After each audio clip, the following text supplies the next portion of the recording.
Hello and welcome back to Sorare. Adam here, and today I'm going to be covering my top 5 budget J League defenders. If you like this video, smash that like button and subscribe to the channel. If you're not signed up to Sorare yet, sign up using the link below. It really helps support the channel.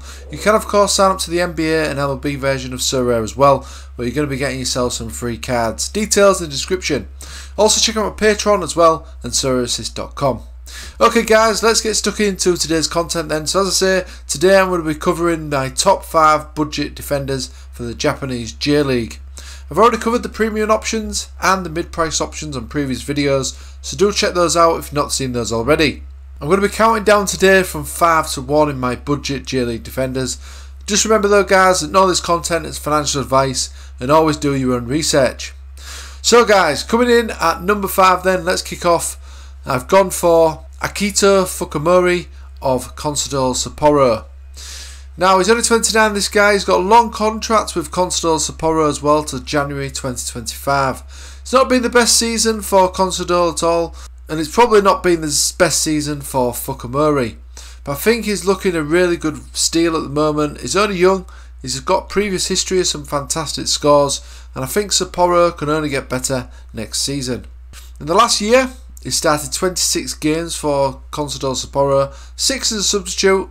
He's had 1 goal and 6 assists as well in those 26 starts. He's got an average of 14.7 over the last year and 52.9 as well, average over the last year. We can see some good scores though, especially in this area here when he was regularly in the team. Then his form did dip a bit again. So did Consadole Sapporo form as well. He was conceding lots of goals around this period, but he still managed a couple of 70 scores there. In this period when he was playing though, as we can see, he is capable of these fantastic scores. And he is one that I'm a big fan of, and I think he's looking a really good steal at the moment at these sort of price points. So it's definitely one that's coming in at my number 5 spot in my top 5 budget defenders. So let's see what I've gone for then at number 4. So number 4, I've gone for Genta Mura of Gamba Osaka. There is something to note on this though. At the time of recording, there's about one game left, I think, 2 games in the Japanese J League. And Gamba Osaka were at a slight risk of getting relegated. I'm confident they're going to stay up though, but this is something to check on to make sure that they did stay up in the Japan J League. If they did, I think Genta Mura is going to be a fantastic option come next season. He's only 27 as well. He's got an L40 of 53 and an L15 of 54. In the last year for Gamba Osaka, he started 31 games. He's got 1 assist. He's got an AA of 18.3 and an average of 52.5 over the last year. He's also got some impressive scores as well, some 70s, 80s and a score of 99 as well in game week 301. Now this is more impressive when you consider that Gamba Osaka were in a relegation battle. They did have the goalkeeper problems this year with Higashiguchi getting injured. He's obviously one of the main men for them, so they did have to use a backup keeper. Of course, their young prospect Shano Tani is in loan at Shonan Bellmare, so they couldn't be called upon his services. So that's probably one of the reasons why Gamba Osaka did slip down the table in the last J League season. But I think they're going to improve next year, and Genta Mura is definitely going to be a beneficiary of that. So he comes in at number 4. At number 3, I've gone for Daikai Sakuka of Shonan Bellmare. He's only 24, this guy.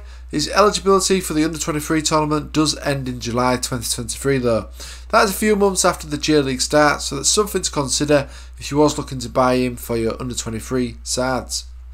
He's still fantastic in the normal Asia team though, and he's got an L40 of 56 and an L15 of 52.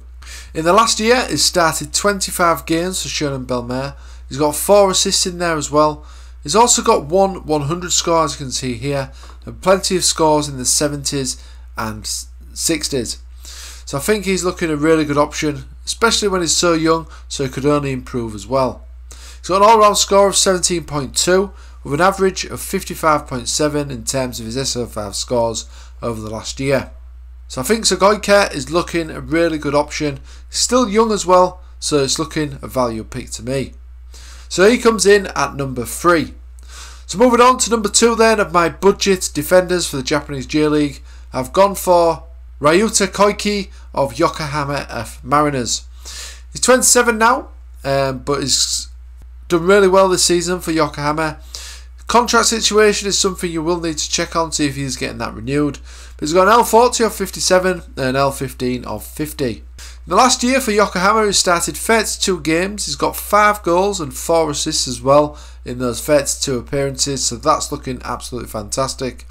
He's also got 3 100 scores as well in the last year alone. He's also got a 19.7 average in his all-round score and a 58.5 average in terms of his SO5 scores. So as you can see, he's more than capable of getting some really peak scores here, including the max 100 score. So I think Koike is looking a really good option come next season. So he's at number 2, and now we just need to reveal who I've gone for in my number 1 pick for my top 5 budget defenders. So at number 1, I've gone for Kigo Tsuyoshimoto of Kashima Antlers. He's only 23, this guy as well, but it's another one where his under 23 eligibility does expire shortly after the J League starts, so there's something to consider if you consider him for your under 23 teams. He's got an L40 of 58 and an L15 of 50. If you look over the last year, he started 28 games for Kashima Antlers.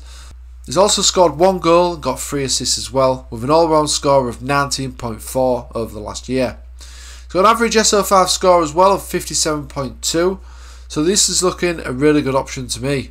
We can see a period here where he didn't play a few games. I think that was potentially due to injury, because as you can see, it was a regular before this period out of the side. He also returned as well toward the end of the season, got a 60 score, as you can see here, in game week 312. He's also got a score of 96 and a few 80 scores as well, so I think he's looking a fantastic budget option, especially at these sorts of price points. His limited card is looking really cheap at the moment as well. So he comes in at my number 1 spot for my Japanese budget defenders. So that was all of them. That was the top 5 budget defenders, the best options that I've managed to find for you guys. If you like this video, smash the like button and subscribe to the channel. Don't forget to use my link in the description if you know anyone who wants to sign up, or if you want to sign up yourself. I do really appreciate it. This helps support the channel. It is also the best sign up link available out there as well. Check out our Patreon as well for regular scouting on there, and SorareAssist.com for more free Sorare content. Okay guys, thanks for watching. There's more videos coming up like this, where next up I'm going to be covering the Japanese J League midfielders, starting with the premium options, then moving on to the mid-priced and budget options. So make sure you do subscribe to the channel, stick around, and I'll see you again soon. Thanks for watching.